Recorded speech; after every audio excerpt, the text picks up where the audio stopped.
세상에 떠도는 기묘한 괴담들. 첫 번째 이야기, 대구광역시 달서구 용산동 어떤 아파트의 실화괴담. 대구광역시 달서구 용산동의 모타운. 대구광역시 쪽에 사시는 분들이라면 한 번쯤 들어보셨을 겁니다. 전 그 아파트 101동에 살고 있고요. 아직도 생각만 하면 소름이 돋는데요. 전 놀기 좋아했던 중3이었습니다. 그늘도 어김없이 학교 끝나자마자 집으로 뛰어와서 게임할 생각에 정신이 없었죠. 1층 현관에 와서 엘리베이터 버튼을 누르고 기다리면서 옆에 붙은 공지문을 보게 되었습니다. 엘리베이터 보수 공사로 인해 4시에서 4시 30분간 운행 일시 정지합니다라고 적혀 있었습니다. 시계를 보니 약 10분 정도 남아 있었습니다. 엘리베이터 타고 올라가는데 길어야 1분이기에 그냥 타기로 했습니다. 그리고 1층에 엘리베이터가 내려와서 문이 열리자 안에 아주머니 한 분, 아저씨 한 분이 계시더군요. 그리고 층수를 보며 잘못 왔다는 말을 하셨습니다. 전 같이 타고 7층을 누르고 기다렸는데 5층을 지나갈 무렵 갑자기 덜컹거리는 소리와 함께 불이 깜박깜박거리기 시작했습니다. 덜컹거릴 때 저도 모르게 아 소리를 냈었는데요. 정말 놀랬었습니다. 그리곤 아저씨와 아주머니가 괜찮아, 보수 수리 중이니까 금방 끝날 거야 하시면서 정말 한치의 떨림도 없이 말하시길래 왠지 저도 모르게 안심이 되었습니다. 그리고 몇 초 정도 더 흘렀을까요? 또 불이 깜박깜박거렸습니다. 그런데 그때 아저씨하고 아주머니가 정말 흔적도 없이 사라졌습니다. 영화에서 보던 것처럼 흔적도 없이요. 불과 깜박깜박거리는 그 몇 초 1초도 안 될 겁니다. 그 순간에 사라지신 겁니다. 저는 그때 무섭다라는 생각밖엔 나질 않았습니다. 원래 약간의 폐쇄공포증이 있었던 저라 흰 것만으로도 무서웠는데 그런 일까지 겪고 불은 깜박이고 정말 미쳐버릴 것 같았습니다. 제 기억엔 오줌까지 싼 것 같아요. 그렇게 한참 주저앉아 있다가 몇 분을 앉아 있었는지 모르겠습니다. 겨우 마음을 추스르고 다음날 관리사무소에서 CCTV 화면 좀 보여달라고 했습니다. 테이프에는 제가 타기 전 10시 15분 전부터 사람이 한 명도 타질 않았고요. 1층 현관에도 부부로 보이는 사람이 들어온 적이나 나간 적은 한 번도 없었습니다. 더군다나 엘리베이터 공사로 인해 10분 전, 그러니까 제가 탈 때는 전원을 내린 상태라고 하더군요. 시간과 맞지 않아 경비 아저씨도 의아하게 생각하셨지만 더욱 충격적인 건 제가 탈 때 엘리베이터 안에는 아무도 없었다는 겁니다. 직접 확인해 봤는데 아무도 없고 덜컹거릴 때도 저 혼자 쓰러지고 혼잣말을 하는 것처럼 보였습니다. 그 뒤로는 다 같았고요. 정말 전 그 뒤로 지금까지 여기에 사는데요. 그 이후로 엘리베이터 탄 적이 없었던 것 같습니다. 가족이나 친구가 같이 타지 않는 한 전 절대 엘리베이터를 타지 않았습니다. 그리고 나중에 안 사실이지만요. 대구 달서구 용산동 한마음타운. 여기서 안 좋은 사건들이 많이 일어났다고 합니다. 신생아가 도망나서 화단에 버려져 있는가 하면 성적을 비관해 투신한 학생, 자살한 아주머니 등등. 정말 안 좋은 소문만 나 있더라고요. 두 번째 이야기, 놀이터에 귀신 보는 여자. 내 주변엔 기이한 일들이 많이 일어나는 편이다. 아니면 내가 그것들을 몰고 다니는 것일 수도. 째깍째깍. 어느새 저녁 9시를 향해 시계 초침이 빠르게 움직인다. 감기 기운이 있던 나는 서둘러 쌍화탕 한 병을 입안에 털어놓고는 주섬주섬 옷가지를 챙겨 집을 나섰다. 때마침 걸려오는 전화. 나의 베스트 프렌드인 연이었다. 오랜만에 연이어 나는 근처 찜질방에 가기로 약속을 했던 터였다. 물론 감기 기운이 있던 나를 위한 작지만 고마운 친구의 배려였다. 여보세요? 연신 기침을 해대며 걸걸한 목소리로 연희의 전화를 받자 이내 걱정에 가득 찬 연희의 대답이 이어진다. 많이 아파? 어이구 그러게 평소에 관리 좀 잘하지. 사문 엄마 같은 그녀의 잔소리에 피식 웃음이 새어나온다. 너나 잘해. 근데 준비는 다 했어? 나 5분이면 너네 집 앞인데. 종종 발걸음에 박차를 가하며 연희에게 묻는다. 벌써? 아 나 좀 늦지 싶은데. 당연히 예상하고 있던 대답이었다. 착하고 귀여운 내 친구 연희의 유일한 단점.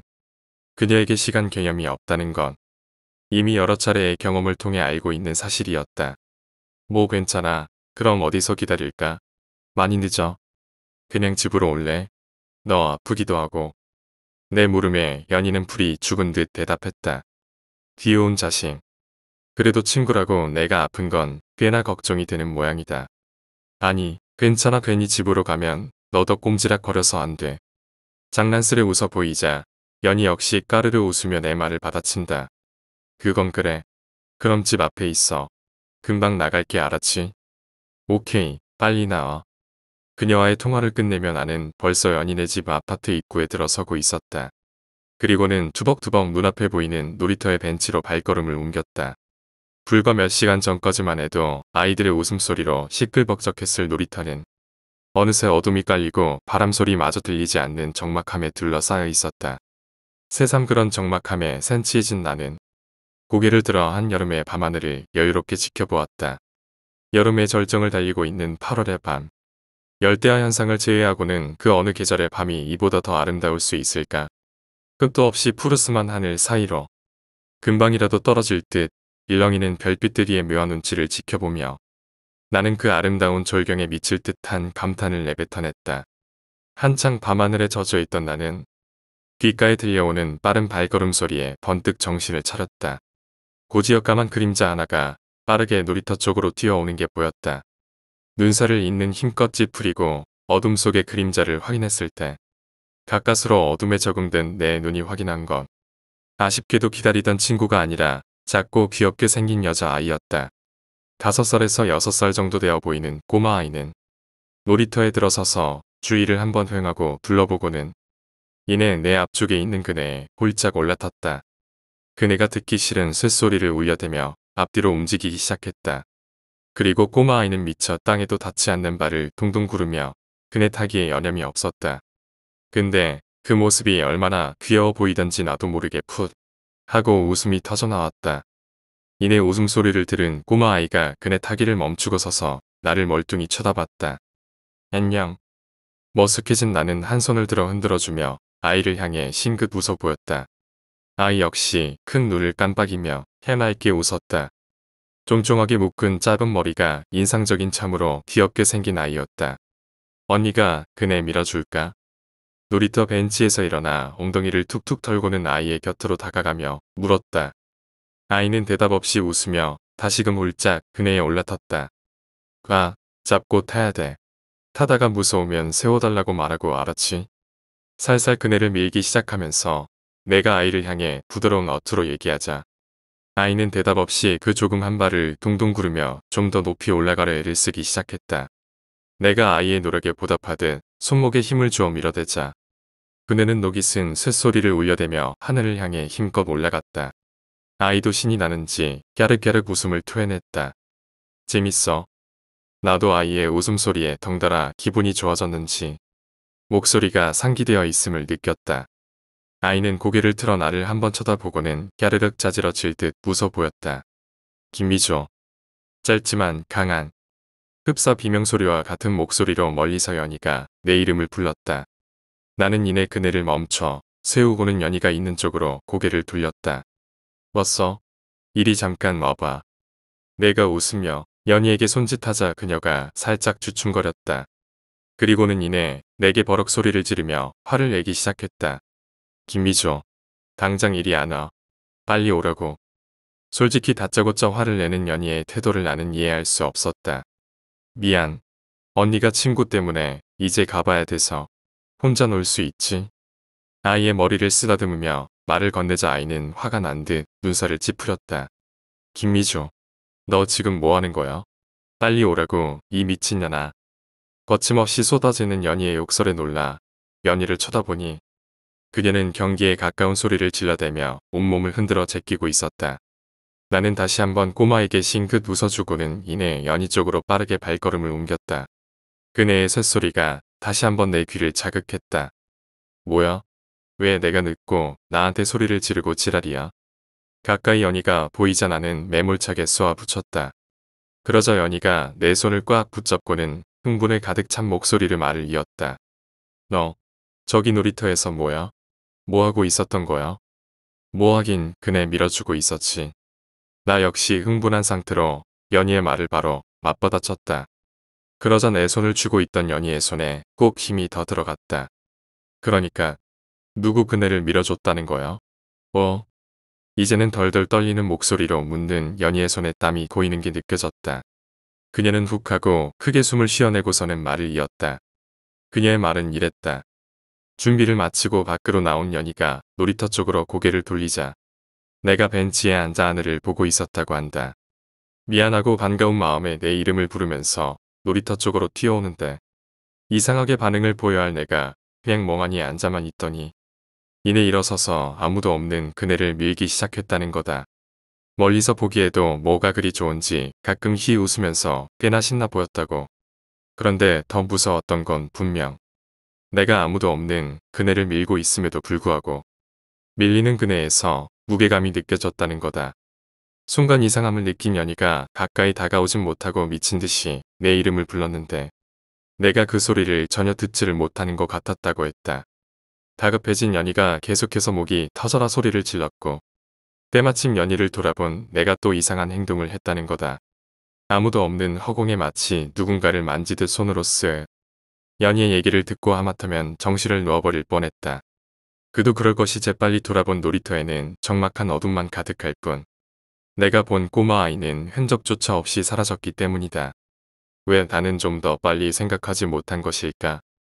그 시간에 어린 여자아이 혼자서 아무도 없는 놀이터에 올 이유가 없다는 걸. 그리고 그 순간 날카로운 쇳소리와 함께 찢어질 듯한 어린아이의 웃음소리가 고막을 자극하며 들려왔다. 흔들흔들.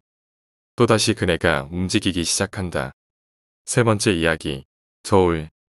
오늘도 아침 7시에 일어났다. 졸린 눈으로 화장실로 갔다. 세면대에서 세수를 했다. 차가운 물 때문에 온몸에 전율이 느껴졌다. 고개를 한번 들었더니 거울이 날 반겨준다. 안녕. 난 거울을 향해 인사해본다. 대답은 없겠지만 거기 사는 세상은 어떠니? 살만해. 내가 이런 말을 하는 까닭은 난 거울이 다른 세계와 연결해주는 통로라고 믿기 때문이다. 다른 사람들은 날 보고 미쳤다고 하지만 난 굳게 믿고 있다. 엄마는 안방에서 주무시고 계시고 아빠는 부엌에서 골아떨어져 있다. 내가 학교 가는데 신경도 안 쓰신다. 학교 다녀오겠습니다. 혼잣말이라도 이렇게 말하면 조금 위안이 되는 것 같다. 문을 열자 차가운 아침 바람이 나에게 몰려온다. 난 숨을 크게 들이쉬고 내뱉었다. 그리고 엘리베이터 버튼을 눌렀다. 14층에서 엘리베이터가 멈췄다. 난 엘리베이터 안으로 걸음을 내디뎠다. 한쪽과 다른 한쪽에 설치된 거울을 보며 단장을 했다. 거울 안에는 거울이 있고 그 속에는 또 다른 거울이 있다. 이렇게 끝도 없이 거울이 이어져 있다. 이런 걸 보면 왠지 불안해진다. 나와 똑같은 사람이 저렇게 많다는 생각을 하니까. 엘리베이터가 어느새 1층에 도착했다. 난 손목시계를 보았다. 벌써 8시다. 발걸음을 재촉하기 시작한다. 조금만 더 늦으면 완전히 지각이다. 아파트를 나오자 나도 모르게 뛰기 시작했다. 발걸음을 재촉하고 있을 때 골목길에서 짐을 옮기는 할머니를 보았다. 가방을 옮기고 계셨는데 한눈에 봐도 무겁단 걸 알 수 있었다.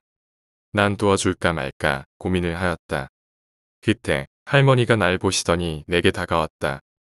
젊은이, 그냥 가던 길 가. 하지만 쉽게 발걸음이 떨어지지 않았다. 할머니가 혀를 차셨다. 왠지 모르게 기분이 나빴다.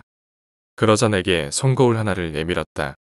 보통 손거울과 다를 게 없었지만 특별한 장식이 없었다. 자네 거울 좋아하지? 맞는 말이다. 근데 어떻게 알았지? 궁금할 경우에만 봐. 뭐가 궁금하다는 거지? 그래도 돌려줘야겠다는 생각이 들었다. 저기 할머니. 하지만 할머니는 짐을 끌고 골목길로 들어갔다. 난 손거울을 보지도 않고 바로 가방 속에 넣어버렸다. 그리고 학교를 향해 전속력으로 달렸다. 다행히 지각은 면했다. 교실 문을 열자 모든 아이들이 날 쳐다본다. 뭐 나한테는 관심도 안 준다. 이러니까 내가 거울을 좋아하지. 자, 오늘은 반사의 성질에 대해 배워보겠어요. 그러자 아이들이 날 보며 킥킥 웃어댄다. 거울 좋아하는 놈이라고 난 소문이 날대로 났다. 난 상관 안 쓴다. 그리고 선생님께서 손거울을 각각 돌려주신다. 난 아까 할머니에게서 받은 손거울을 꺼냈다. 아무런 장식도 없었지만 왠지 모르게 끌린다. 거울 속에는 멍하니 있는 내 모습이 있다. 난 손을 거울에 살며시 대보았다. 그러자 거울 속에 손이 들어간다. 진우야, 반사각이 어떻다고? 선생님이 내 이름을 부르시고 질문을 한다. 내 손을 보니 손거울에 손을 넣으려고 하고 있다. 진우야. 날 그제야 선생님 목소리를 제대로 들었다. 네네. 어리바리하게 대답을 하자 선생님이 한숨을 쉰다. 자, 진도 나가자. 난 집에 가는 동안 손거울을 만지작거렸다. 아까 손이 빨려 들어간 것이 꿈인지 아닌지는 모르겠지만 진짜처럼 생생했다. 난 집 앞에서 엘리베이터 버튼을 누르고 기다린다. 궁금할 경우에만 봐. 할머니의 말이 지금까지 거슬린다. 뭐가 궁금할 때 보란 건지 아직까지 모르겠다. 어느새 엘리베이터가 도착해서 타라고 문을 열고 있었다. 난 엘리베이터에 발을 내디뎠다. 엘리베이터의 문이 닫히고 14층을 향해 올라가고 있다. 난 옆에 있는 거울을 봤다. 그때 난 기절할 뻔했다. 아무것도 비치지 않았다. 난 다시 손거울을 봤다. 역시 마찬가지였다. 난 그때 할머니의 말뜻을 알았다. 우리가 살고 있는 세상도 하나의 거울밖에 되지 않을 수도 있다는. 네 번째 이야기, 역할. 잠에서 깨어나니 눈앞이 캄캄하고 정신이 몽롱하다. 아직 술 기운이 남아서 그런지 머리가 지끈거린다. 크게 하품을 한 번 하고 침대 끝자락에 걸터앉았다. 눈꺼풀이 무거워 눈이 떠지질 않아. 그대로 눈을 감고 평소에 하던 대로 컴퓨터 본체가 있을 만한 부근에 슬며시 발가락을 댔다. 술 기운 탓인지 평상시와 다르게 쉽게 본체에 발가락이 닿지 않았다. 원래 이쯤에 본체 파워 버튼이 있는데 잘못 갖다 댔나 싶어 발을 허공에 휘 저었다. 컴퓨터는커녕 책상에도 발가락이 닿지 않았다. 뭔가 이상한 낌새가 느껴져 눈을 비리고 주위를 둘러보았다. 처음 보는 곳이었다. 여긴 내 방이 아닌데. 어제 친구들이 나를 여관에 옮겨놨나? 친구들에게 전화를 하려고 주머니에 손을 넣어 핸드폰을 찾았다. 손에는 500원짜리 하나가 잡혔다. 뒷주머니까지 손을 넣어 핸드폰을 찾았지만 손에는 아무것도 잡히지 않았다. 핸드폰이 어디 갔지? 어라? 지갑도 없네. 불현듯 예전에 9시 뉴스에서 보았던 아리랑치기가 떠올랐다. 재빨리 신고를 하기 위해 방문을 열고 여관 주인을 찾으러 밖으로 나갔다. 여관의 중앙에는 할아버지와 교복을 입고 있는 학생, 그리고 수염이 덥수룩한 아저씨 하나가 있었다. 7번째 사람인가? 이제 한 사람. 할아버지가 나를 보면서 중얼거린 말이 거슬려서 자세히 들으려 했지만 나를 향해 성큼성큼 다가오는 수염 아저씨 때문에 나는 집중을 할 수가 없었다. 아저씨는 누구세요? 나한테 가까이 오지 마세요. 수염 아저씨는 내 물음에는 답하지도 않고 다짜고짜 나를 향해 다가왔다. 어느새 수염 아저씨는 바로 코앞까지 다가왔고 나는 너무 놀라 수염 아저씨의 복부를 발로 찼다. 저리 꺼져. 내 발차기 한 방에 나가 떨어진 수염 아저씨는 배를 움켜쥐며 나를 노려봤다. 나 역시 물러날 기분이 아니었기에 똑같이 노려보며 면상에 한 방 먹여줄 준비를 했다. 순간 할아버지가 우리 둘 사이에 기어들었다. 이보게, 너무 성급하지 않은가? 아무런 설명도 없이 다가가면 안 되지. 그리고 젊은이도 어른을 그렇게 발로 차면 쓰나. 우리는 나쁜 사람들이 아니니 진정 좀 하게. 그나저나 확인하고 싶은 게 있어서 그런데 자네의 상에 좀 거둘 수 있을까? 무슨 말이죠? 자네도 우리와 같은 처지의 사람인지 알아보기 위해서 그런 거라네. 이해 좀 해주게. 할아버지의 차분한 말투 때문인지 금세 진정된 나는 할아버지의 부탁대로 상의를 위로 올렸다.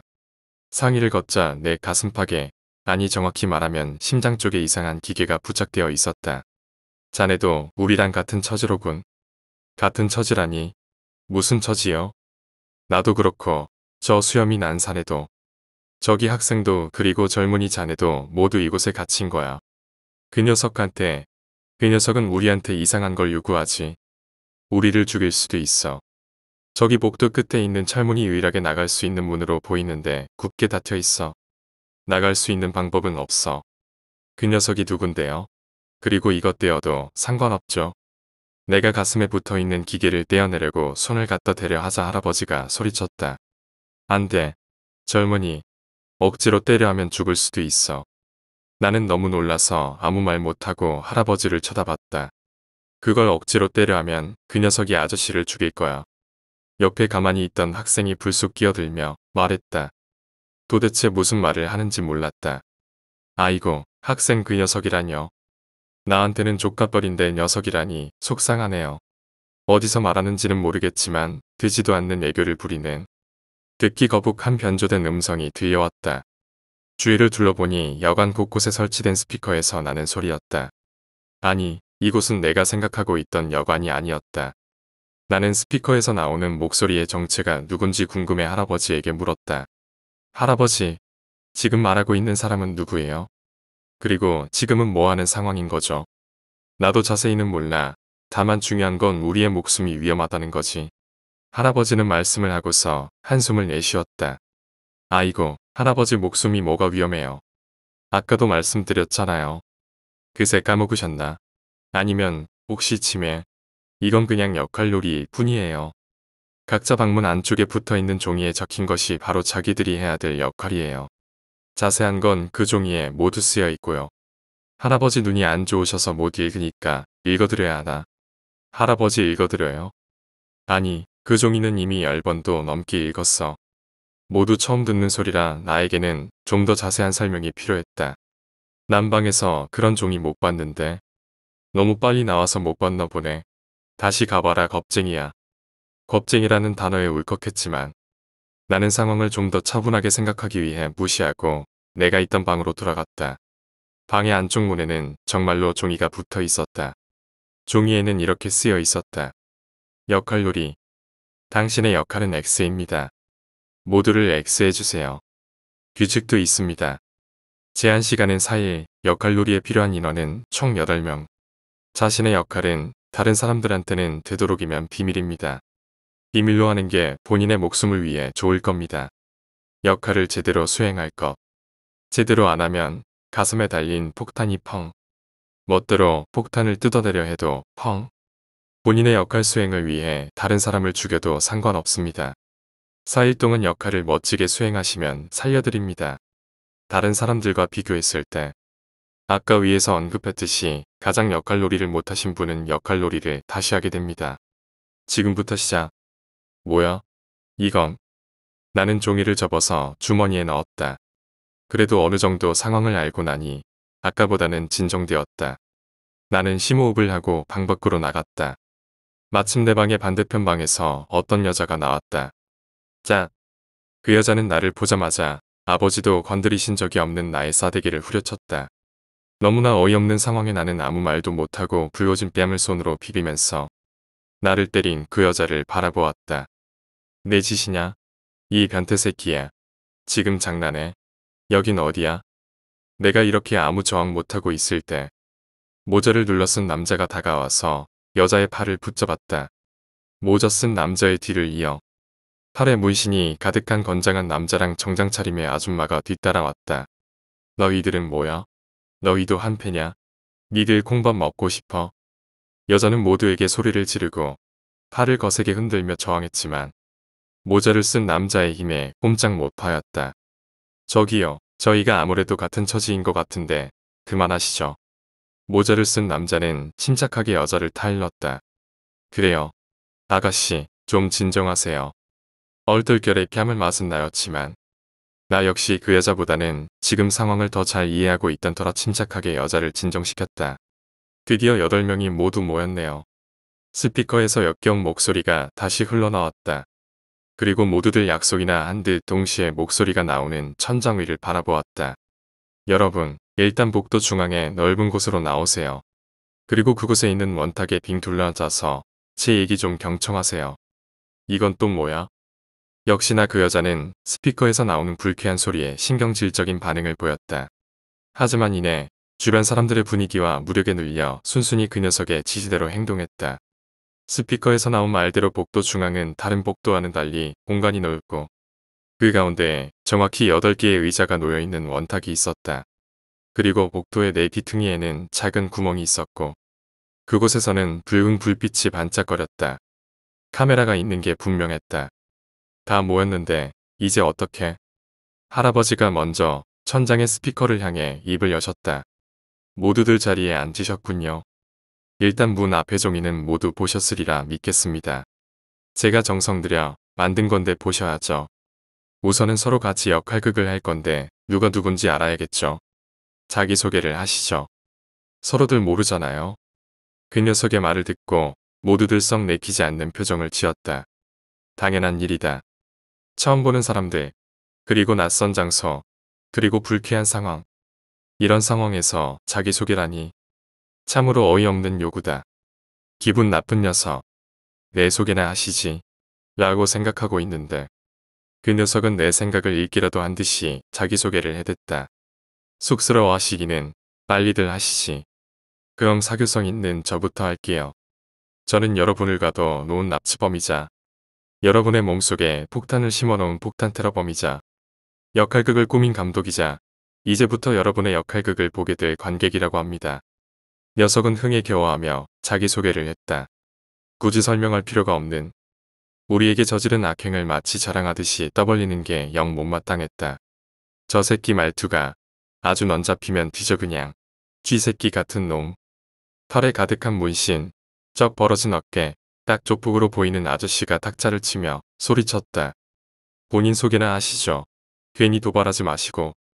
일단은 저분의 말을 따릅시다. 당신들이 일어나기 전에 저도 몇 번이나 대화를 시도했지만 저분하고는 대화가 안 돼요.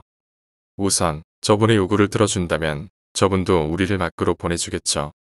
정장 차림의 아주머니가 안경을 고쳤으며 조심스레 한마디 했다.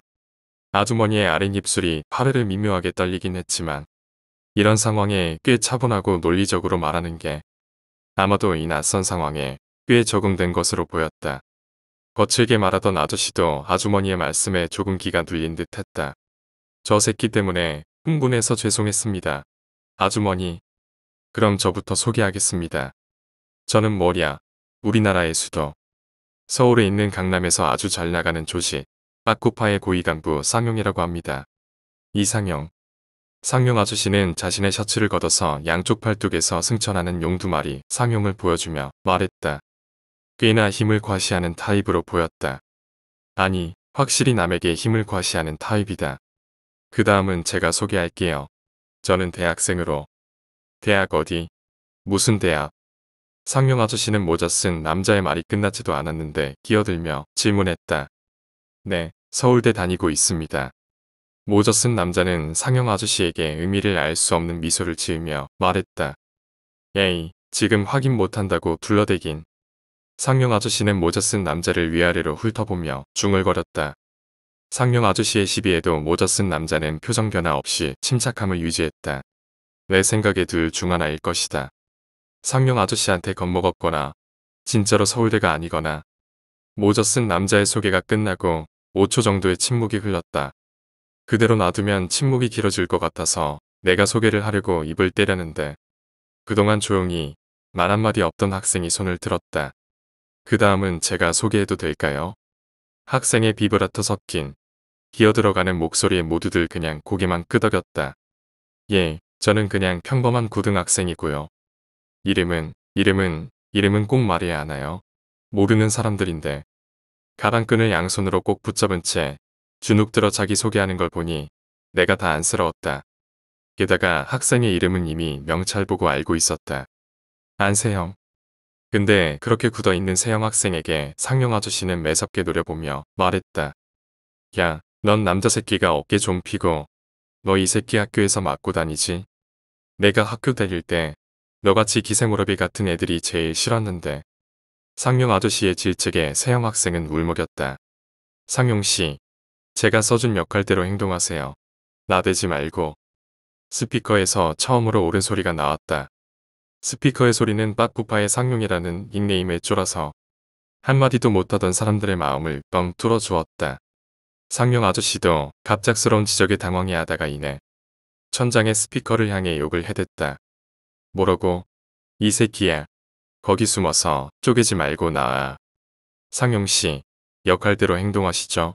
마지막 경고입니다. 좀 더 냉랭해진 목소리가 스피커에서 흘러나왔다. 모두가 목소리의 분위기가 바뀐 걸 눈치챘지만 상용 아저씨만은 더욱 흥분해 소리치기 바빴다. 나오려고. 새끼야. 숨 져볼래? 펑. 기계가 폭발하는 소리와 함께 허공에 대고 소리를 지르던 상영 아저씨의 입에서 육두문자 대신 붉은 피가 뿜어져 나와 사방에 흩어졌다. 입에서 피를 토해내던 상영 아저씨는 그의 육중한 몸을 주체하지 못하고 철퍼덕 소리를 내며 바닥으로 고꾸러졌다. 내 옆에 앉아있던 여자는 자신의 얼굴에 핏방울이 튀기자 비명을 질러댔고 세영 학생은 이성을 잃고 소리를 지르며 자신의 방으로 들어갔다. 그러니까 역할을 제대로 했어야지. 서울대를 나왔다는 모자 쓰신 분. 힘들겠지만 상용 씨의 주머니에 들어있는 종이를 꺼내 그의 역할이 뭔지 확인해 주세요. 그가 얼마나 역할을 제대로 소화하지 못했는지 모두가 알아야 하니까요. 스피커는 지시를 했고 스피커의 지시에 따라 모자를 쓴 남자는 천천히 상영 아저씨의 시체에 다가가 주머니를 뒤졌다. 주머니에서는 구겨진 종이가 나왔고 모자를 쓴 남자는 그 종이를 펼쳐서 보더니 나에게 건넸다. 나는 당황한 와중에 종이를 건네받았고 종이에는 이렇게 적혀 있었다. 당신의 역할은 겁쟁이입니다. 모든 것들을 두려워해 주세요. 애초에 상영 아저씨가 소화하기에는 불안한 역할로 보였다. 저런 건달한테 겁쟁이라니. 이윽고 사람들이 상영 아저씨의 종이를 돌려보자 스피커에서 소리가 들렸다. 상용 씨의 역할은 겁쟁이였습니다. 하지만 그는 전혀 겁쟁이처럼 행동하지 않았어요. 그것은 여러분들도 공감할 겁니다. 저도 처음부터 이렇게 될 줄은 몰랐네요. 역할극이라도 좋으니 사회에서 힘 좀 쓰는 사람이 겁먹는 모습을 꼭 보고 싶었는데 어쨌든 이제 다들 자기가 맡은 역할의 중요성은 알겠죠. 역할의 중요성은 상용 씨 하나로 깨우쳤으면 좋겠네요. 절반 이상이 패닉 상태인 채로 고개만 끄덕거렸다. 모자를 쓴 사내는 고개를 숙여 피가 번지고 있는 바닥을 응시한 채 멍하니 있었고 옆에 여자는 엎드린 채 울고 있다. 아주머니와 할아버지는 황급히 상영 아저씨의 시체가 나뒹구는 자리를 떠났고 수염 아저씨는 학생이 걱정되는지 학생의 방문을 두드렸다. 모두들 진짜로 자신의 목숨이 위험하다는 걸 감지하자 아무 말도 하지 못했다. 그리고 모두 깨달았다. 자기에게 맡겨진 역할은 중요하다고. 이제부턴 목숨을 걸고 역할극을 해야 한다고.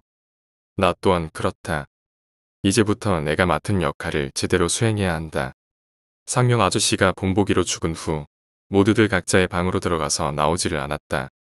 나 역시 문을 잠그고 혼자 침대에 누워서 멍하니 천장만 바라보았다.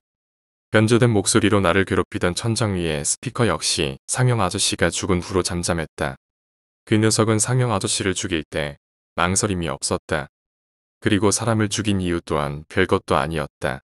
이 빌어먹을 역할놀이 때문에 두려움과 분노에 몸이 떨려서 억지로 잠들려 해도 잠이 오질 않았다. 푹 자고 일어나서 악몽을 꿨네.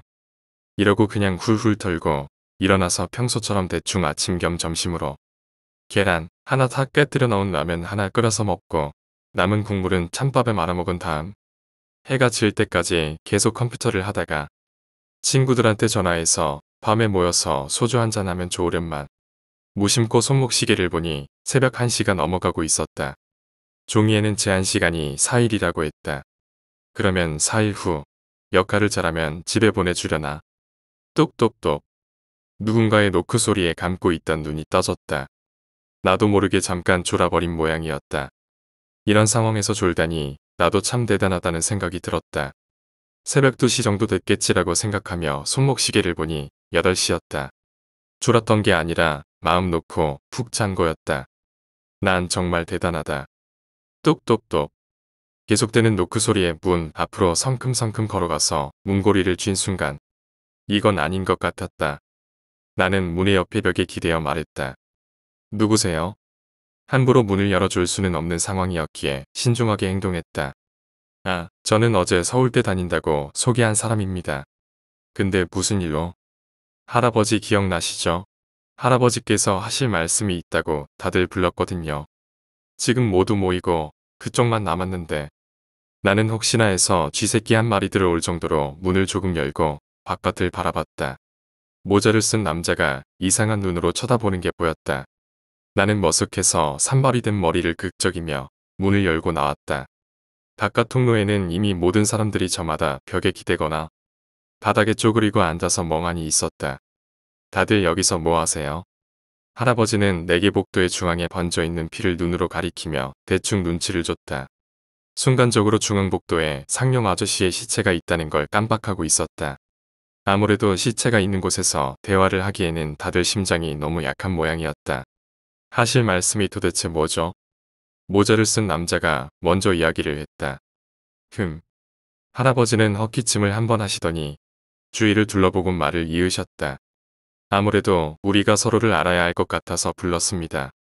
우리가 여기로 잡혀온 이유도 찾을 수 있지 않을까 해서요. 할아버지는 말씀을 하시고 이리저리 눈치를 보셨다. 사실 이런 이야기를 꺼낸 것도 정말 용기를 내서 하신 말씀일 것이다. 할아버지 말씀대로 서로가 서로를 알고 신뢰하고 힘을 합치면 좋겠지만 상황이 상황 나름인지라 서로의 무엇을 알자는 거죠. 정장 차림의 아주머니가 말했다. 예, 그러니까 뭐 자세한 건 아니라도. 할아버지는 아주머니의 비협조적인 말투에 당황하셨는지 말을 더듬으셨다. 최재희라고 합니다. 어제 말했다시피 대학생이고요. 그리고 이름 정도는 서로 알아도 상관없지 않을까요? 자신의 역할까지는 무리더라도. 모자를 쓴 남자가 자신의 이름을 말했다. 이런 말을 하기는 뭐하지만 꽤 멋있게 말했다. 역할의 비공개 또한 좋은 생각이었다. 아무래도 규칙에 쓰여 있던 본인의 역할 수행을 위해 다른 사람을 죽여도 상관없습니다. 종이를 제대로 읽은 사람이라면 자신의 역할을 함부로 말할 리가 없었다. 재희 씨는 말을 마치고 아주머니와 할아버지를 번갈아 바라보며 고개를 끄덕였다. 제가 먼저 소개를 했어야 했는데 저는 권태식이라고 합니다. 그냥 할아버지라고 불러주십시오. 그게 편하니까. 할아버지는 고개를 숙여 인사를 하며 자신을 소개했다. 전 김수정이에요. 그리고 아저씨, 저번에 때린 건 미안해요. 할아버지의 말씀이 끝나자 여자는 불쑥 자신의 이름을 말하더니 이내 나를 보며 저번에 나의 따귀를 때린 것을 사과했다. 하지만 건성으로 사과를 한 것인지라 썩 마음에 들지는 않았다. 게다가 나보고 아저씨라니. 하여튼 요즘 여자들은 저는 무소영이라고 합니다. 그리고 아저씨가 아닙니다. 나는 소개를 하면서 내가 정말 소인배라는 생각이 들었다. 특히 아저씨가 아니라는 말은 수정이라는 여자를 보며 해댔으니 저는 안세영입니다. 고등학생이고요. 특유의 비브라토 섞인 소리로 세영 학생이 소개를 했다. 뭐 이름은 원래 알고 있었지만 그래도 어제보다 진정이 됐는지 목소리에 떨림이 덜하다. 이제 소개를 하지 않은 사람은 둘. 차분한 아주머니와 말 한마디 없는 수염 아저씨. 모두가 그 두 사람을 번갈아 응시하자 아주머니가 알겠다는 듯이 고개를 끄덕였다. 정미숙이라고 합니다. 그냥 정 선생님이라고 불러주세요. 정 선생님의 소개가 끝나고 모두 수염 아저씨를 바라보았다. 하지만 수염 아저씨는 곤란하다는 표정을 지으며 아무 말도 하지 않았다. 그리고는 손으로 X자 표시를 하며 입에 댔다. 그러고 보니 저 수염 아저씨가 말하는 걸 못 봤다. 말을 못 하시나?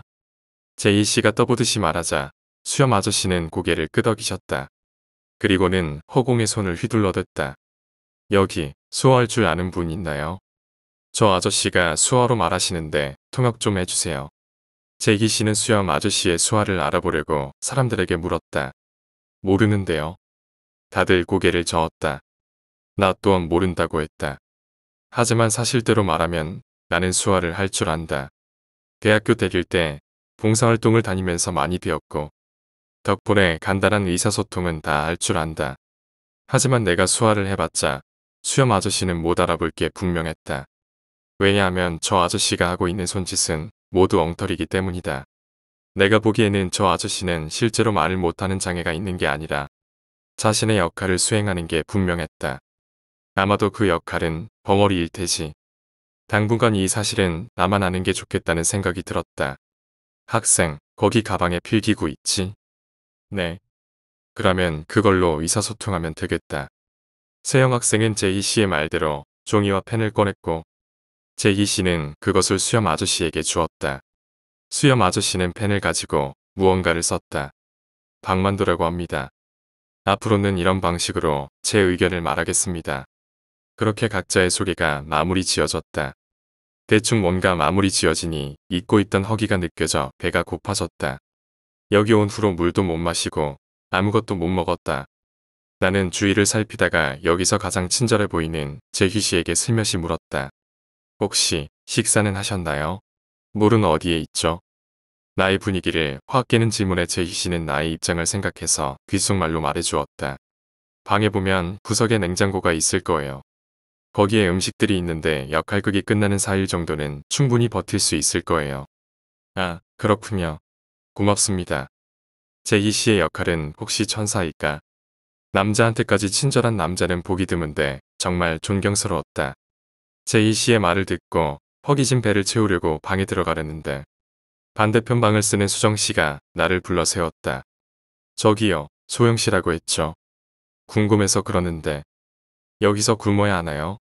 음식은 어떻게 해결하죠? 모르겠는데요. 나는 그렇게 말하고는 문들 닫고 냉장고를 찾았다. 방의 구석에는 제이 씨의 말대로 작은 냉장고가 있었다. 냉장고에는 물이랑 식빵, 그리고 초콜릿 등이 있었다. 나는 빵과 물을 집어서 침대에 앉아서 먹었다. 간소했지만 배고픈 내 배에게는 최고의 음식이었다. 허기진 배를 채우고 나는 대충 우리가 하고 있는 역할 요리에 대해 생각했다. 나의 역할은, 그리고 수염 아저씨, 아니 만두 아저씨의 역할은 확실하지는 않지만 벙어리. 나와 만두 아저씨가 맡은 역할을 봤을 때는 별로 위험하지 않다. 그리고 아직은 그들의 역할을 모르겠지만 세영 학생, 제희 씨, 수정 씨의 할아버지, 정 선생님은 별로 위험해 보이지 않는다. 세영 학생은 겁이 많은 것 같고 제희 씨는 착하고 할아버지는 할아버지고 정 선생님은 말하는 게 좀 깐깐하지만 뭐 위험해 보이지는 않고 수정 씨는 좀 위험하지만 뭐 여자니까 우리를 가둬 놓은 녀석의 말대로 역할만 제대로 수행하면 그렇게까지 목숨이 위험하지는 않겠다는 생각이 들었다. 대충 생각을 정리하고 밖으로 나갔다.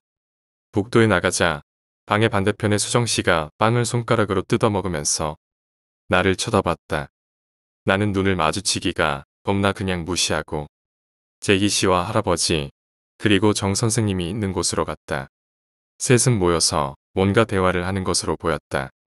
나는 어떻게 자연스럽게 대화에 끼어들까 생각했다. 그러다가 나는 이곳이 꽤 따뜻한데도 아직 정장을 제대로 갖춰 입은 정 선생님을 보며 말했다. 자연스럽게. 덥지 않으세요? 전 더워서 티셔츠 하나만 입고 있는데. 제 마음이에요. 상관하지 마세요. 나는 날카로운 반응에 움찔했다. 뭐 어느 정도 깐깐한 건 알았지만 같이 대화를 하던 할아버지와 제이 씨도 정 선생님의 갑작스러운 정색에 꽤 놀란 눈치였다. 전 이만 방으로 가보겠습니다. 정 선생님은 그러고는 자신의 방으로 들어갔다. 나 역시 민망함의 눈치를 보다가 도로 방으로 들어갔다. 뭐야, 괜히 짜증이나 내고 잠이나 자야지. 나는 찝찝한 마음을 안고 잠을 청했다. 생각했던 것보다 안전하다고 느껴서 그런지는 몰라도 첫날보다 편안했다. 생각해보니 벌써 이틀째. 오늘은 그 녀석의 목소리도 하루 종일 안 들렸다. 그래서 그런지 잠이 잘 왔다. 털썩, 뚜벅뚜벅, 또각또각. 잠기가 밝은 탓에 밖에서 나는 괴상한 소리에 눈이 떠졌다. 나는 무슨 일인지 확인하기 위해 문을 열었다. 나 말고도 제희 씨, 정 선생님이 통로에 나와서 숨죽이고 복도 중앙 쪽을 응시하고 있었다. 나는 조용히 제희 씨에게 물었다. 무슨 일이죠? 모르겠어요. 복도 중앙 쪽에 뭔가 있어요. 제희 씨는 그렇게 말하고 벽에 몸을 바짝 붙이고는 서서히 복도 중앙 쪽으로 다가갔다. 나 역시 제희 씨를 따라갔다. 그리고 내 뒤를 정 선생님이 따랐다. 제희 씨는 눈치를 보다가 순간적으로 뛰쳐나갔다. 나 역시 제희 씨의 뒤를 따라 나갔다. 복도 중앙의 구석에 뭔가 보였다. 누구냐? 제희 씨가 구석에 있는 그것에게 소리쳤다. 그러자 그것이 일어났다. 자세히 보니 세영 학생이었다. 하지만 그 광경이 가히 호러스러웠다. 바닥에는 누군가의 팔과 다리가 잘려 널브러져 있고 피로 물든 교복 와이셔츠를 입은 세영 학생의 손에는 키가 뚝뚝 떨어지는 칼이 들려 있었다. 무엇보다 끔찍했던 건 세영 학생의 울고 있는 모습이었다. 아니에요. 세영 학생이 우리에게 다가오며 중얼거렸다. 나는 너무 놀라서 몸을 움직일 수가 없었다. 그때 뒤에 있던 정 선생님이 정장 마이의 안주머니에서 무언가를 꺼내 들었다. 탕! 한 발의 총성과 함께 우리에게 다가오던 세영 학생은 털썩 쓰러졌다.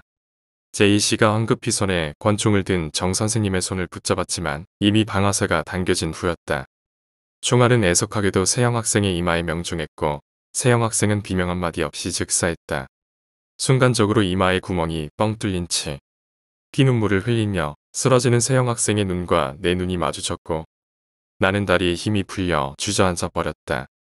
날 죽이려고 했어. 정 선생님이 중얼거렸다. 세영 학생을 죽이고 이성을 잃은 듯 했다. 소영씨 좀 도와주세요.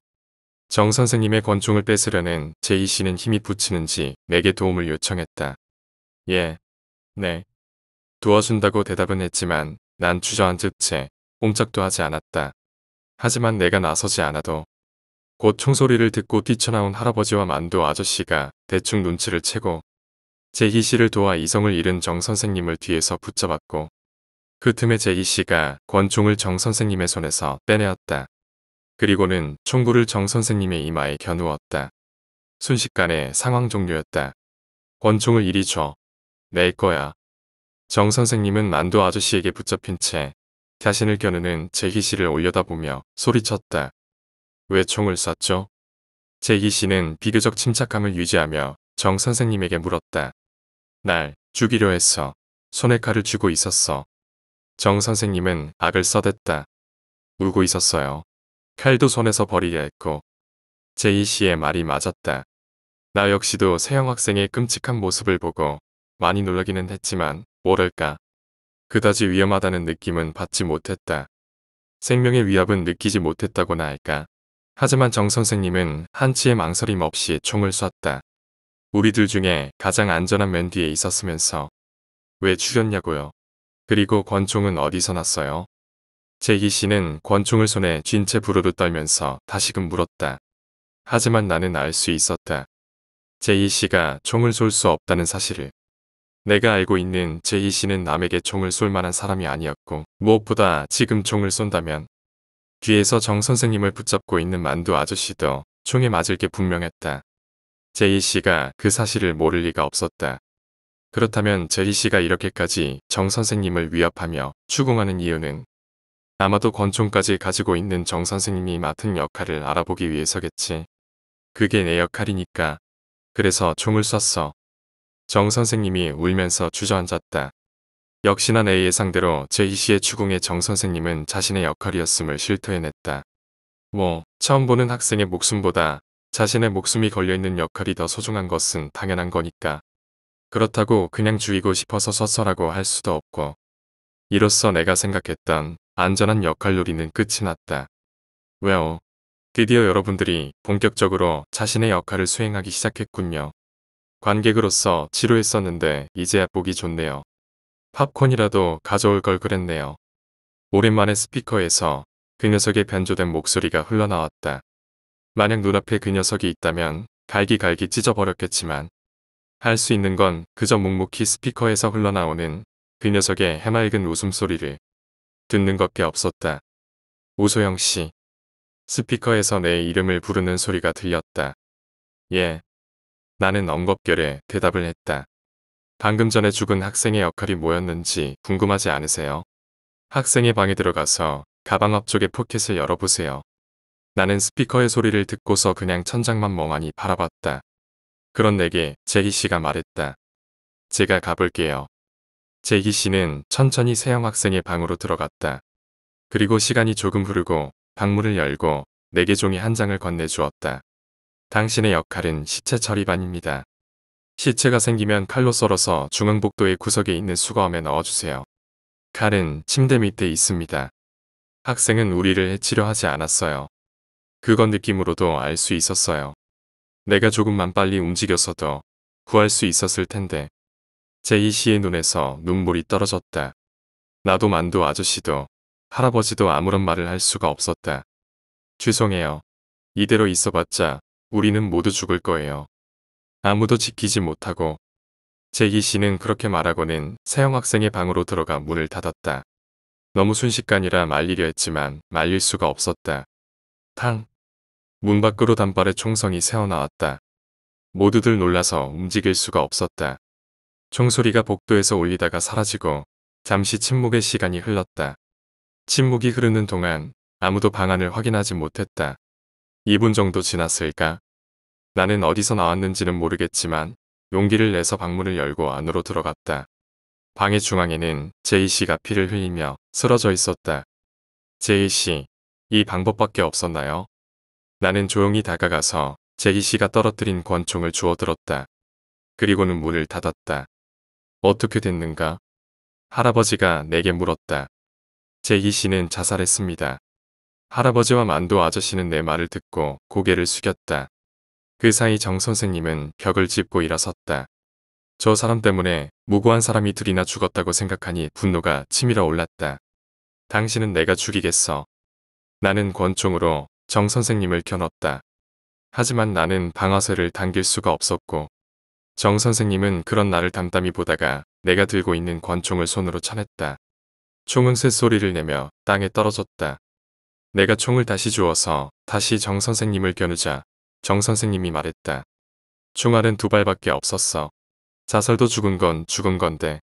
정 선생님은 그렇게 중얼거리면서 벽을 짚고 힘겹게 걸어갔다.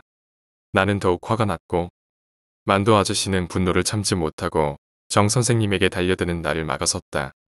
내 역할은 이제 끝났어. 정 선생님은 그렇게 말하고는 자신의 방문을 열고 들어가려 했다. 정 선생님이 방문을 열자 방 안에서 무언가가 튀어나오며 정 선생님을 반대편 벽으로 밀어냈다. 지금까지 안 보이던 수정 씨였다. 수정 씨의 손에는 칼이 들려 있었고 그 칼은 정 선생님의 배에 정확히 꽂혔다. 수정 씨는 칼에 맞고 고통스러워하는 정 선생님의 뒤에 대고 말했다. 다 들리게끔. 왜 웃고 있는 거야? 죽어버려. 정 선생님의 얼굴은 고통으로 일그러졌고 수정 씨는 그런 정 선생님을 아랑곳하지 않고 칼로 배를 더욱 깊이 쑤셨다. 순간 기계가 폭발하는 소리가 들렸고 칼로 배를 찌르던 수정 씨의 얼굴에 정 선생님이 피를 토해냈다. 피로 범벅이 된 수정 씨는 그 자리에서 쓰러졌다. 나는 혹시 수정 씨도 죽었나 하고 얼른 쓰러진 그녀에게 다가갔다. 다행히 그녀는 기절한 것뿐이었다. 나는 상의를 벗어 그녀의 얼굴에 잔뜩 묻은 피를 어느 정도 닦아내었다.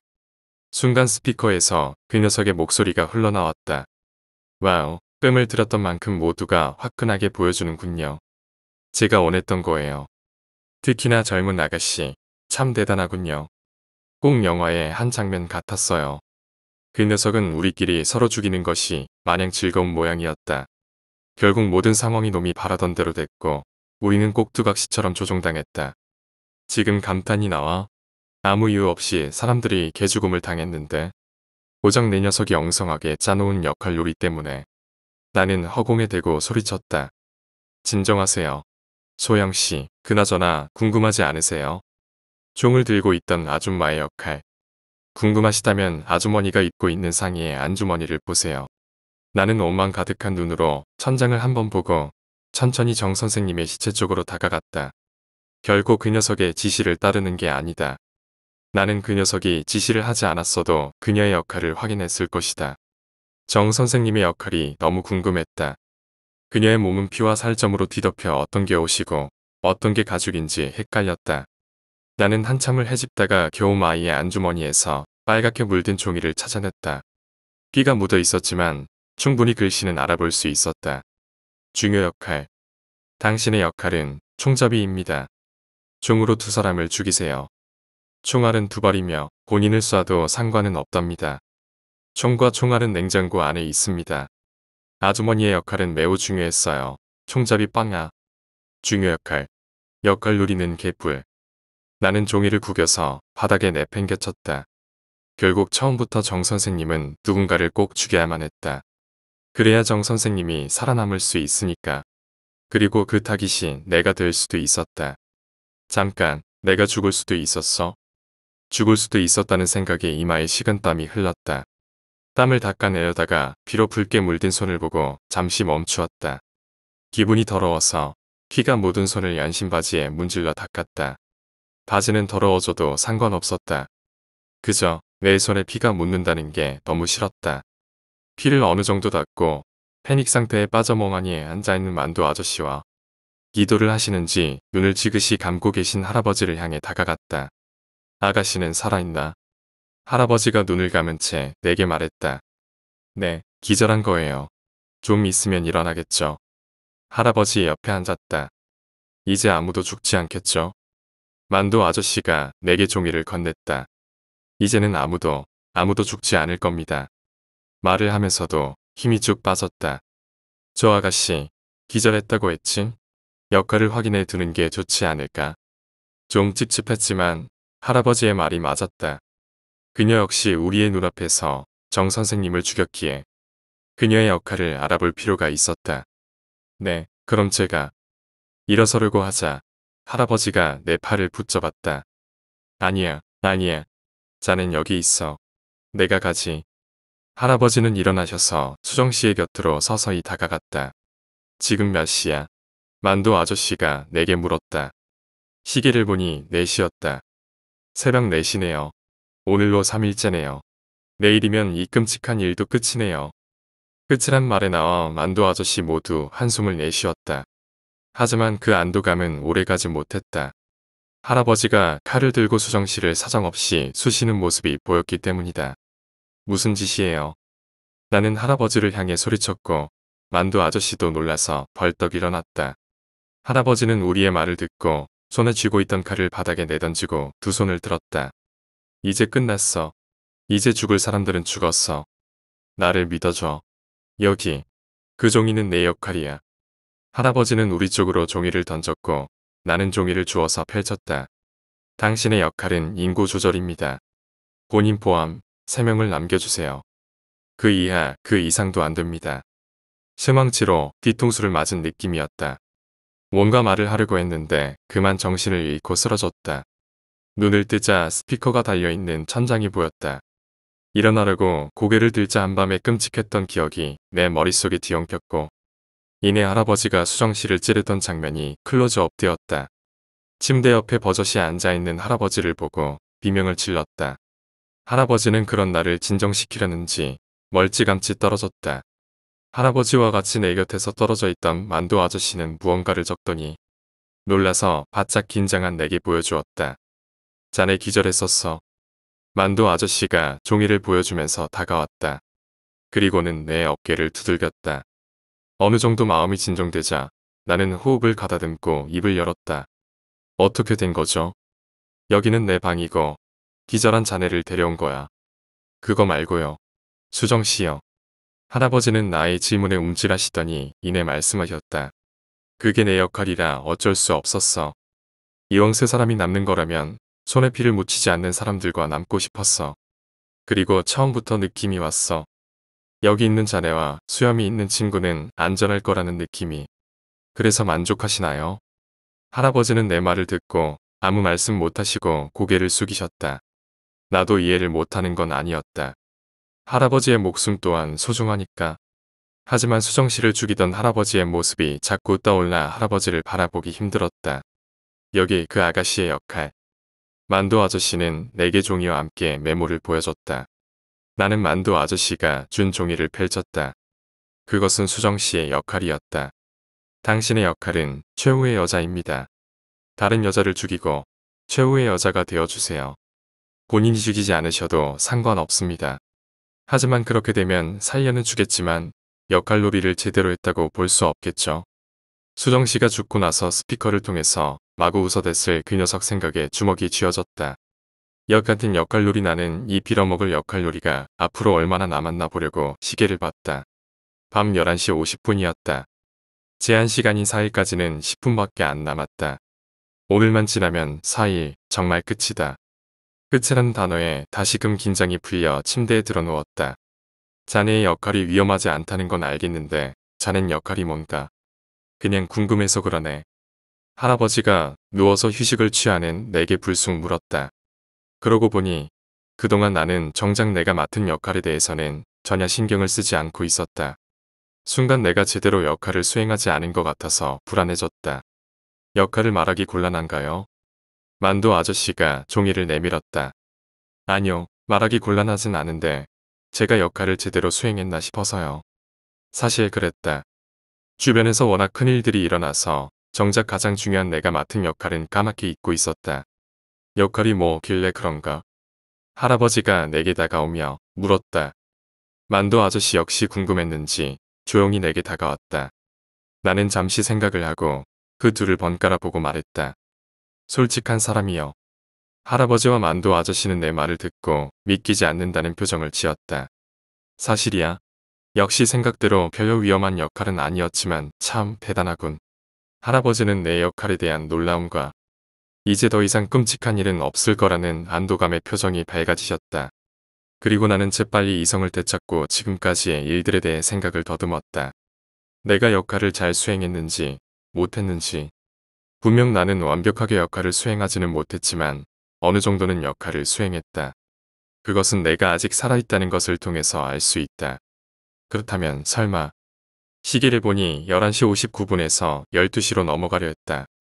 어느 정도 상황 파악이 된 나는 할아버지에게서 멀찌감치 떨어졌다. 그리고는 두 손을 모아 기도를 했다. 할아버지, 안녕히 가세요. 기계가 터지는 소리와 함께 할아버지가 피토를 하면서 쓰러졌다. 만두 아저씨는 예상치 못한 상황에 너무 놀라서 거칠게 숨만 쉬었다. 사실 내 역할 수행에 대해 생각을 할 때 나는 내가 종이를 펼쳤던 순간으로 돌아갔다. 당신의 역할은 거짓말쟁이입니다. 모두를 속여주세요. 이것이 종이에 적혀있던 내 역할이었다. 지금까지의 나는 내가 맡은 거짓말쟁이 역할에 대해서 의식하지는 않았지만 계속해서 나도 모르게 모두에게 거짓말을 해대고 있었다. 나는 수화를 할 줄 알면서도 모른 척했고 수정씨를 굴려주기 위해서 음식이 어디에 있는지 알면서 모른다고 했고 도와달라고 부탁하는 제이씨에게 도와준다고 해놓고 도와주지 않았고 정 선생님을 내 손으로 죽인다고 해놓고 죽이지 못했고 좀 있으면 일어날 거라고 했던 수정씨는 영원히 일어나지 않았다. 시간을 알려주는 등의 간단한 의사소통을 빼고는 거의 거짓말이었다. 그리고 이건 정말 내 의지와 상관없지만 내가 자살했다고 했던 제희씨는 아직 살아있는 게 분명했다. 내가 멀쩡히 살아있는 걸 보면. 그리고 할아버지의 죽음을 통해 그 사실은 확신으로 다가섰다. 왜 몰랐을까? 제이씨가 죽었을 때 다른 사람이 죽었을 땐 역할이 뭔지 가르쳐주면서 떠들던 스피커가 아무런 말도 하지 않았다. 내가 너무 경솔했다. 단지 피를 흘리고 쓰러졌다는 것만으로 제희씨를 죽었다고 생각해버렸다. 지금 문 앞에 서 있는 제희씨를. 제희씨는 자신의 옆구리를 부여잡고 간신히 벽에 기대어 서 있었다. 별로 놀라지 않는 걸 보니 눈치채고 있었나 보네요.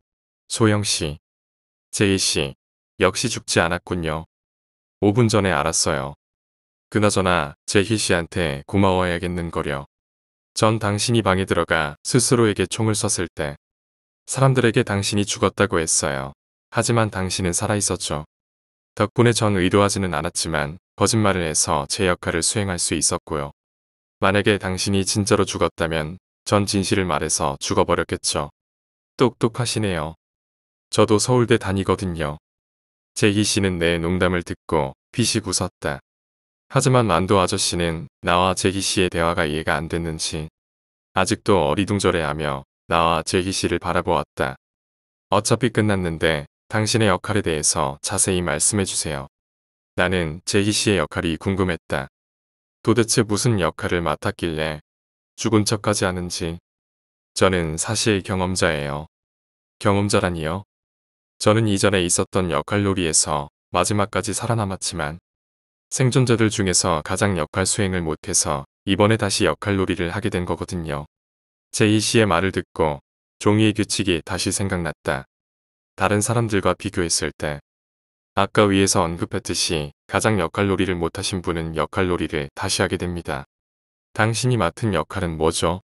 제이씨는 말을 하지 않고 대신 내게 종이를 건넸다. 당신의 역할은 시체 3입니다. 세 번째로 죽는 시체 역할을 맡아주세요. 물론 진짜 죽으라는 게 아닙니다. 경험자니까 능숙하게 잘할 수 있겠죠. 제희씨는 종이를 보고 있는 나를 보며 계속해서 말했다. 제 역할이 시체다 보니 우선 시체 처리를 맡은 사람을 처리해야 했어요. 그 전에 역할놀이서 시체 처리 역할이 있었거든요. 그리고 첫 번째 희생자가 생겼고 밤에 잠들지 않고 누가 시체를 치울까 하고 밤에 몰래 지켜봤죠. 역시나 누군가 몰래 나와서 시체 근처로 가더군요. 새 여학생이었죠. 맞아요. 그래서 만만하다는 생각에 혼자 처리하려고 하는데 뒤에서 웬 아주머니가 나타나더군요. 예상 밖의 일이었어요. 거기다 혼란스러운 상황에서 당신도 나타났어요. 근데 운이 좋게도 아주머니가 학생을 총으로 쏘더군요. 하지만 마냥 좋은 건 아니었어요. 여기서 만약에 한 사람이라도 더 죽으면 제가 세 번째로 죽을 수 없으니까. 그래서 필사적으로 총을 빼앗았군요. 그래요. 애당초 그 총으로 누군가를 해야 할 마음은 없었어요. 그리고는 스피커에서 당신에게 세영 학생의 가방을 보라고 했을 때 기회는 이때다 싶어 제가 대신 들어갔죠. 생각할 시간도 벌고 총알의 숫자도 세려고요. 정말 하늘이 돕는지 총알이 딱 하나 남아 있었고 어줍지 않은 연기로 대충 자살로 넘어갔죠. 그리고는 시간이 가기만을 기다렸죠. 물론 총으로 쏜 곳은 응급처치를 하고요. 이야, 재기 씨는 딱 한 번 해보고 완벽하게 적응하셨네요. 대단해요. 스피커에서 감탄하는 그 녀석의 목소리가 흘러나왔다. 이제 모두 끝났으니 내보내줘요. 나는 빨리 이곳을 나가고 싶어 그 녀석에게 재촉했다. 잠깐만요. 평가를 해야겠죠. 우선 재기 씨는 두말할 거 없이 통과. 정말 훌륭하게 본인의 역할을 했어요. 본인을 쏘는 희생정신도 뛰어났고 뛰어난 두뇌로 작전도 잘 세웠어요. 그나저나 여기에 남아야 하는 사람을 고르는 게 힘들군요. 박만도 씨와 오소영 씨가 박빙인데요. 지금 평가에 따라서 집으로 돌아갈지 아니면 여기 남아서 목숨을 건 역할 놀이를 더 할지가 결정된다. 너무 긴장이 돼서 두 손에 땀이 흥건했다. 오소영 씨, 본인이 역할을 잘했다고 생각하나요? 아니면 박만도 씨가 역할을 더 잘했다고 생각하나요? 각자의 대답에 의해서 결정을 내릴게요. 갑작스러운 질문에 숨이 턱 막혀왔다. 바로 옆에 만두 아저씨가 있었지만 쳐다볼 수가 없었다.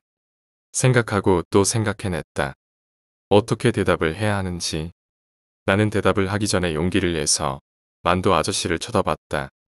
나와 마찬가지로 많이 긴장한 표정이었다. 만두 아저씨가 더 역할을 잘 해냈습니다. 저는 시간이라든가 이름 같은 경우에는 진실을 말했습니다. 말해버렸다. 후회할지도 모르지만 그렇게 말해버렸다. 그러면 박만도 씨는 누가 더 잘했다고 생각하나요? 박만도 씨는 내 눈치를 보더니 말했다. 제가 더 잘했다고 생각합니다. 저는 입을 꾹 다물고 한마디의 말도 하지 않았습니다. 만두 아저씨의 목소리를 처음 듣는 거였는데 별로 듣기 좋은 목소리는 아니었다. 알겠습니다. 그리고 밖에 나가서 여기서 겪은 일들은 입도 뻥긋하지 말아주세요. 순간 우리가 있던 방에 가스가 흘러들어왔다. 기분이 편안해지고 몸이 나른해졌다. 갑자기 들려오는 괴상한 소리에 벌떡 일어났다. 주위를 둘러보니 내가 있는 곳은 아스팔트 도로였고 주변에는 논과 밭이 보였다. 그리고 내 바로 옆에 급브레이크를 밟은 택시도 보였다. 순간 가슴이 철렁 내려앉았다. 끝까지 나쁜 녀석이군. 이런 곳에 내버려 두다니. 이봐요. 괜찮아요? 이런 비까지 나네. 차에 부딪혔나요? 놀라서 택시에서 내린 택시기사가 내게 다가오며 물었다. 아니에요. 그냥 다친 거예요. 그나저나 여기가 어디죠? 나는 순간적으로 내가 겪은 일을 말하려다가 그 녀석의 마지막 말이 떠올라 거짓말을 했다. 예. 정말로 여기가 어딘지 몰라서 그래요. 여기는 충남인데요. 맙소사. 서울에서 충남까지 나를 끌고 오다니 정말 대단한 녀석이다. 여기에는 버스도 없는데 택시 안 타실래요? 빈 차인데. 워낙 손님이 없어서. 나는 고개를 끄덕이고 몸을 툭툭 털고 일어나서 택시를 탔다. 며칠 동안 감금되어서 그런지 바깥이라는 게 굉장히 낯설게 느껴졌다. 어디까지 갈까요? 손님. 그냥 가장 가까운 번화가로 가주세요. 네, 알겠습니다. 나는 우선 사람이 많은 곳으로 가고 싶었다. 손님 다 왔습니다. 일어나세요. 13,800원인데 13,000원만 주십시오. 예. 너무 편안해서인지 깜빡 잠든 모양이었다. 손님 돈 주셔야죠. 설마 없는 건 아니겠죠. 택시기사의 말에 잠이 확 달아났다. 맞다. 지갑이랑 핸드폰은 그 녀석이 다 가져갔는데 지금 가지고 있는 돈은 달랑 500원인데 어떡하지? 지갑을 잃어버려서 500원밖에 없는데 어쩌죠? 나는 솔직하게 말했다. 택시기사의 눈빛이 확 달라졌다. 손님, 장난치지 마시고요. 주머니 좀 뒤져보세요. 뭐 찾아보지도 않고 지갑을 잃어버렸다니 참나 어이가 없어서 나는 지갑을 찾는 척하면서 주머니에 손을 넣었다. 놀랍게도 주머니에는 지갑과 핸드폰이 있었다. 나는 얼른 내 지갑인지 확인하기 위해 지갑을 열었다. 주민등록증의 이름을 확인했다. 우상민? 맞다. 내 지갑이었다. 나는 지갑에서 돈을 꺼내서 돈을 달라고 칭얼거리는 택시기사에게 2만 원을 주었다. 잔돈은 필요 없습니다. 택시기사는 갑자기 표정이 밝아지며 말했다. 아이고, 손님. 몽도 잘 치시네. 밥 먹듯 거짓말하는 당신은 거짓말쟁이. 택시기사의 유머에 나는 기분 좋게 택시에서 내렸다. 발걸음이 가벼웠다. 그냥 이렇게 평범하게 밖에 있다는 것에 마음이 한없이 편안했다. 그 녀석의 마지막 질문에 거짓말쟁이 연기를 한 것이 다행이었다. 만약 그냥 그대로 말했더라면 지금쯤 나는 생각하고 싶지도 않다. 마침 친구에게서 전화가 왔다. 전화 통화하기 힘드네. 야, 너 어디서 잠수 타고 있었냐?